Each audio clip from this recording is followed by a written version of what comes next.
ॐ भूर्भुवः स्वः तत्सवितुर्वरेण्यं भर्गो देवस्य धीमहि धियो यो नः प्रचोदयात्। ॐ शांति शांति शांति. Namaskar my dear friends, this is third and final video on the topic of Brahma Gyan or Atma Gyan, or the knowledge of the self, in the form of dialogue between sage Yajnavalkya and his consort and learned wife Maitreyi. I start this video with stanza number 12. As a lump of salt dropped into water, dissolved with its component water, and no one is able to pick it up, but whosoever one takes it, it tastes salt. Even so, my dear, this great, endless, infinite reality is but pure intelligence. The self comes out as a separate entity from these elements, and this separateness is destroyed with them. After attaining this oneness, it has no more consciousness. This is what I say, my dear, so said Yajnavalkya. An illustration on the point is being given. A lump of salt, etc. The derivative meaning of the word Sindhu is water, because it flows. That which is a modification or product of water is Sandhava or salt. Khilya is the same as khila, a lump.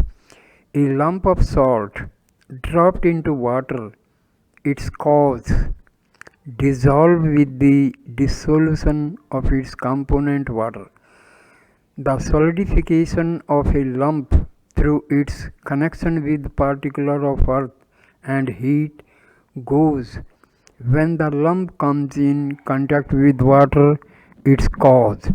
This is the dissolution of the component water, and along with it the lump of salt is said to be dissolved. No one, not even an expert, is able to pick it up as before. The particle aiva is expletive. The meaning is none can at all pick it up. Why? Whosoever from the whichsoever part one takes the water and tastes, it is salt, but there is no longer any lump. Like this illustration, O Maitreyi, is this great reality called the Supreme Self, from which you have been cut off by ignorance as a separate entity through your connection with the limiting adjuncts of body and organs, and have become mortal, subject to birth and death, hunger and thirst, and other such relative attributes, and identified with name, form, and action, and think you are born of such a family.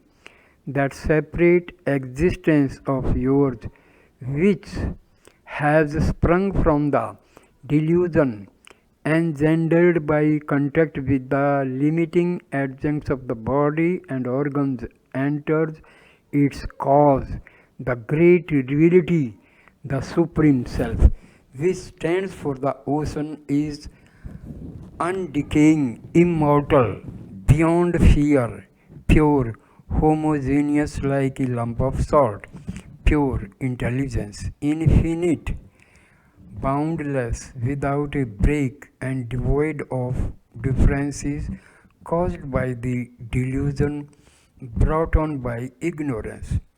When that separate existence has entered and been merged in its cause, in other words, when the differences created by ignorance are gone, The universe becomes one without a second.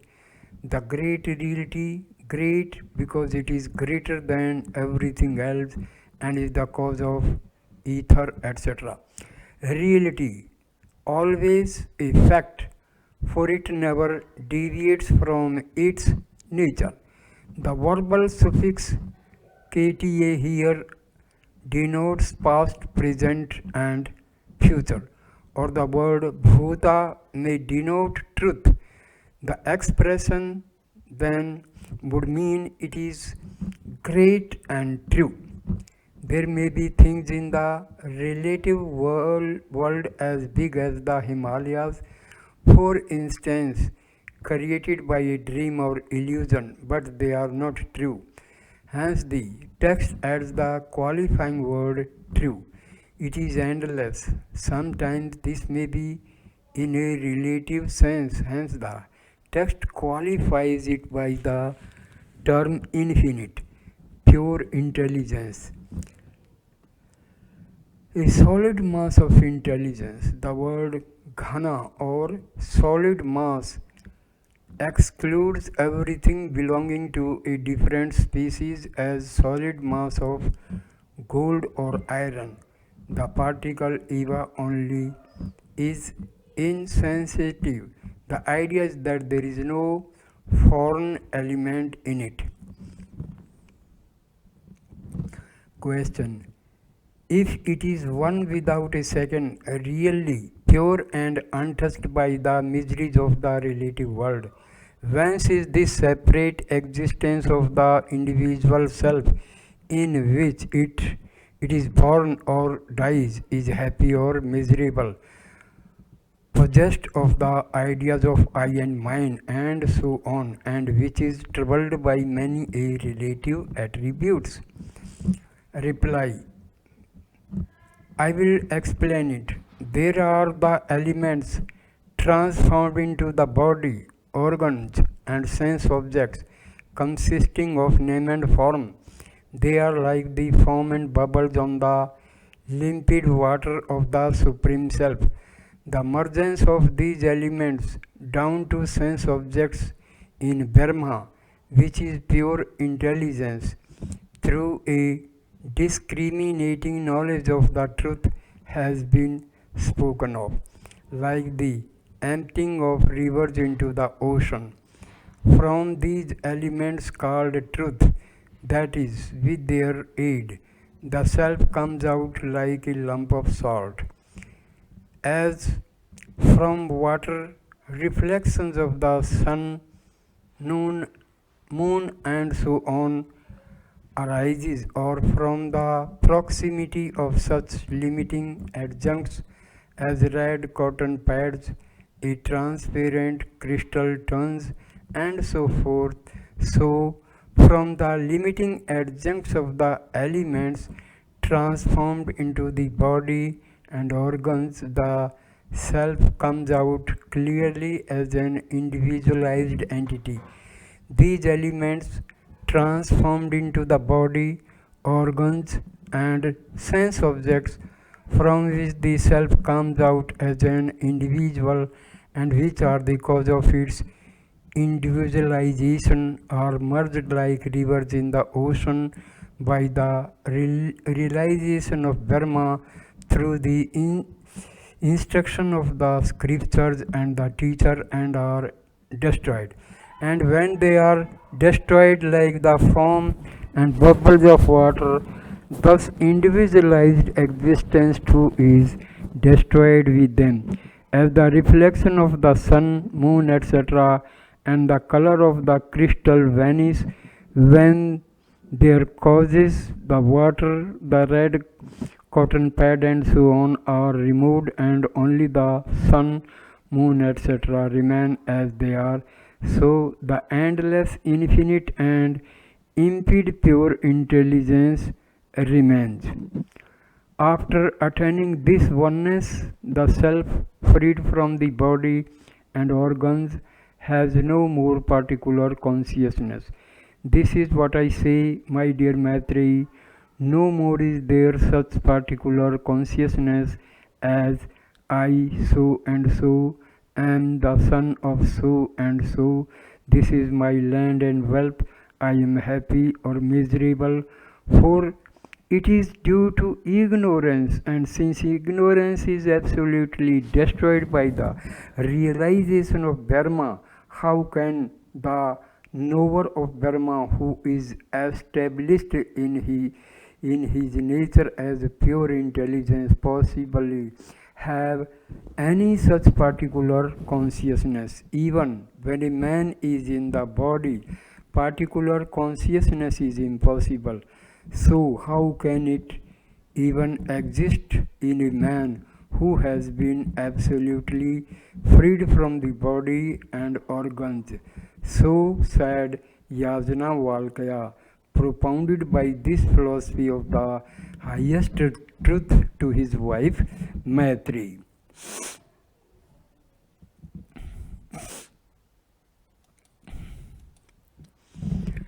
Stanza number 13. Now Maitreyi puts a question. Maitreyi said, "Just here you have thrown me into confusion, sir, by saying that after attaining oneness, the self has no more consciousness." Yajnavalkya said, "Certainly I am not saying anything confusing, my dear. This is quite sufficient for knowledge, O Maitreyi." Thus enlightened, Maitreyi said, by attributing contradictory qualities just here to this identical entity, Brahma, you have thrown me into confusion. Revered sir, so she says, just here, etc., how he attributed contradictory qualities is being explained. Having first stated that the self is but pure intelligence, you now say that after attaining oneness, it has no more consciousness. How can it be only pure intelligence and yet after attaining oneness have no more consciousness?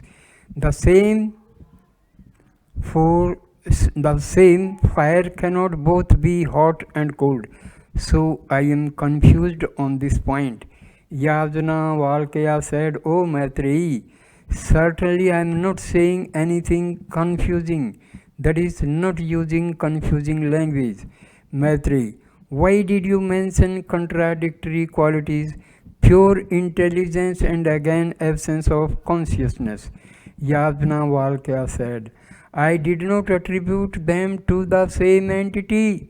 It is you who, through a mistake, have taken one and the same entity to be possessed of contradictory attributes. I did not say this.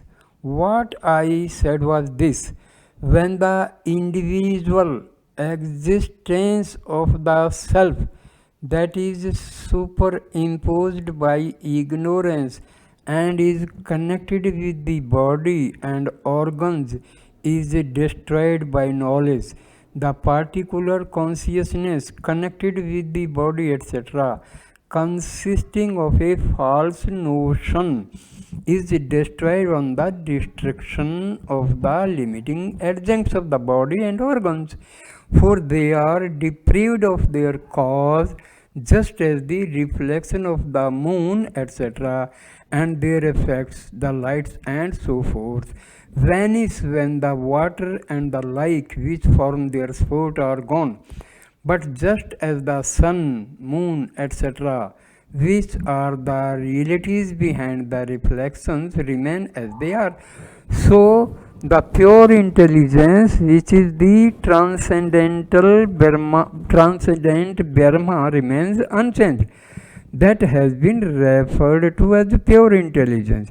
It is the self of the whole universe and does not really pass out with the destruction of the elements, but the individual existence, which is due to ignorance, is destroyed. Modifications are but names, a mere effort of speech, says another Shruti. But this is real. This self, my dear, is indestructible.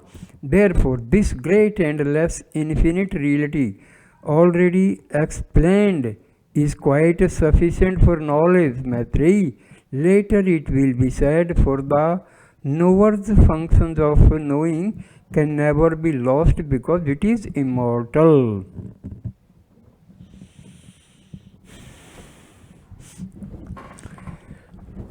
Stanza number 14. Because when there is duality, as it were, then one smells something, one sees something, one hears something, one speaks something, one thinks something, one knows something. But when to the knower of Brahma everything has become the self, then what should one smell, and through what? What should one see, and through what? What should one hear, and through what? What should one speak, and through what? What should one think, and through what? What should one know, and through what? Through what should one know that owing to which all this is known? Through what, O Maitreyi, should one know the knower?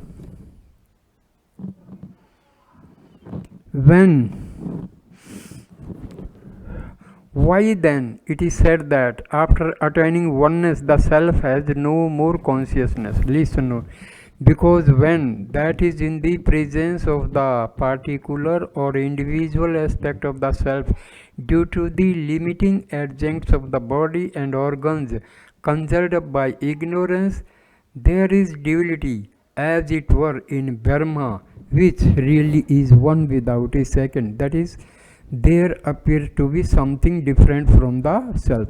Objection: since duality is put forward as an object for comparison, is it not taken to be real? Then just because there is duality, as it were, therefore one, he who smells with the unreal individual aspect of the Supreme Self, comparable to the reflection of the moon, etc., in water, smells something that cannot be smelled through something, etc., with the nose. One and something refers to two typical factors of an action, the agent and object, and smells signifies the action and its result. As for instance, in the word cuts, this one word signifies the repeated strokes dealt and separation of the object cut into two. For an action ends in a result, and the result cannot be perceived apart from the action. Similarly, he who smells a thing that can be smelt does it through the nose. The rest is to be explained as above. One knows something, this is the state of ignorance. But when ignorance has been destroyed by the knowledge of Brahma, there is nothing but the self. When to the knower of Brahma everything, such as name and form, has been merged in the self and has thus become the self, then what object to be smelt one smell, and who should smell, and through what instruments?